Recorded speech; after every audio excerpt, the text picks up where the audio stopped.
This is a prison break. Individualism, beyond the confines of speciesism and civilized identity.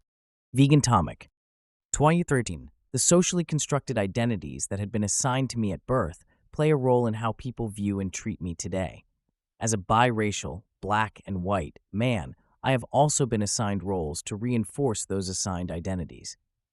The societal expectation to fulfill these roles comes armed with social pressures, emotional coercion, and oftentimes physical violence. For many of us, this is our life, carefully pre-calculated and measured to reinforce the framework of capitalist industrial society. Individuality, defined by capitalism, is the agency of one who makes choices while guided by and participating in the reinforcement of the capitalist empire. From this point of view, individuality is the personification of capitalism, the walking and talking manifestations of a monolithic nightmare.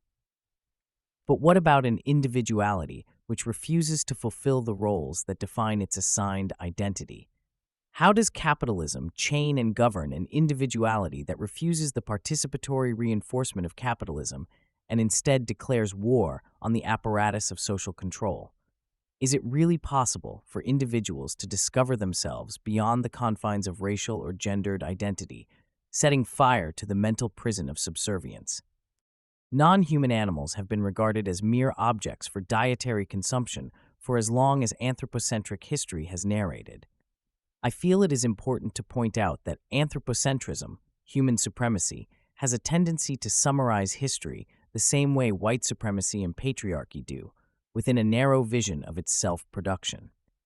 What is common with these forms of hierarchical domination is a view of the world in terms of binaries: human-animal, male-female, white, black. But anyone who has socially interacted with those of these categorical dichotomies often comes to realize these binaries only reflect the perspective of those who create them, not necessarily reality. For example, male and female are part of a socially constructed apparatus called gender. Gender is assigned to us by a social establishment that reinforces itself through individual assimilation. But within gender, people are only allowed so much variation within its confinement. The extent of our liberation is through the creation of more terms and labels within gender, without a critical look at gender itself. The same can be said of race. Growing up, I was emotionally pressured to fulfill stereotypes that defined me as black, while struggling to fulfill the productive member of society role of a successful white man. It wasn't so much that this pressure to fulfill categorical expectations was confusing. I struggled against the expectations to be somebody that society said I should be. I wanted to be a self that was not already pre-constructed and predetermined. I did not successfully fit the stereotypes and failed assimilation. After re-examining that failure, I realized something explosive. What if race and gender weren't representative enough? What if, in fact, racial and gendered identity had failed me? I began to understand myself and others in terms of unique histories and experiences, not identity. The same way that after interacting with cows, pigs, and chickens, I began to understand them as complex beings beyond the identity of food product. My veganism is not inspired by white ethical consumerism, nor is it a black-oriented form of dietary empowerment. Like my own social assignments, which led people to see and treat me according to the stereotypes of these social constructs, I refuse to participate in and reinforce the commodity status of non-human animals. I do not view them as food objects defined by their assigned identity. They are complex individuals who deserve the same bodily autonomy as I expect for myself and respect for others. Society will call me black, man, and assign me roles to fulfill those identities, which will ultimately serve to socially reinforce those same confines assigned to others. But I am more than a racial construct. I am more than a gendered orientation or pronoun. I refuse to surrender myself to these confines, which limit my potential toward discovering myself beyond capitalist categorization.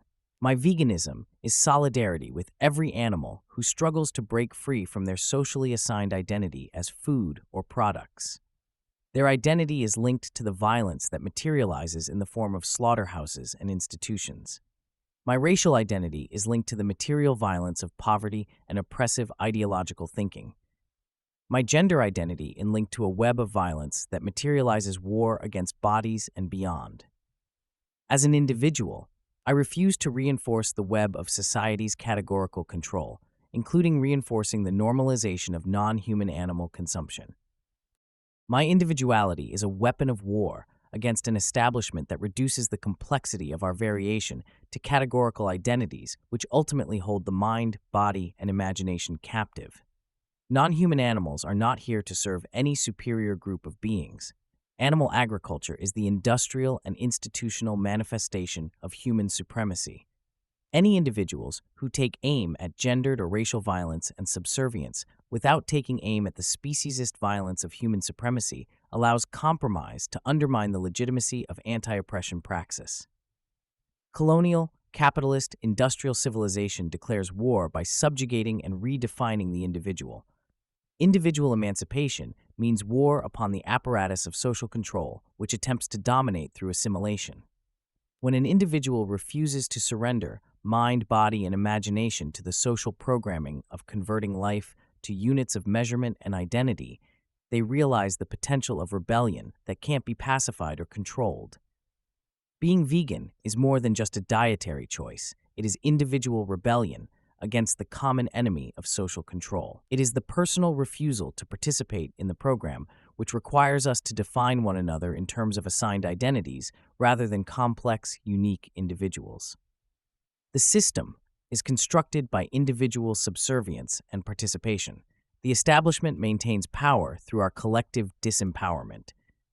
The police can encircle and control a mass protest in the streets, but has difficulty controlling individuals who disperse and attack spontaneously. Just as the state can mass arrest protesters at an animal rights march, it has difficulty tracking down Aleph cells and lone wolf rebels. To those of every socially constructed assigned identity, are you merely an identity, or are you more than what society wants you to be? To non-vegans of all types, in order to fulfill the role of the human supremacist, are you the meat-eater society expects you to be? Are your decisions to view non-human animals as food based on a pre-configured role assigned to you, or an individual choice to take their lives from them? The capitalist industrial machine works best when it reproduces itself in others. Are we the mass reproducers of this nightmare, or the individualist rebels of its demise?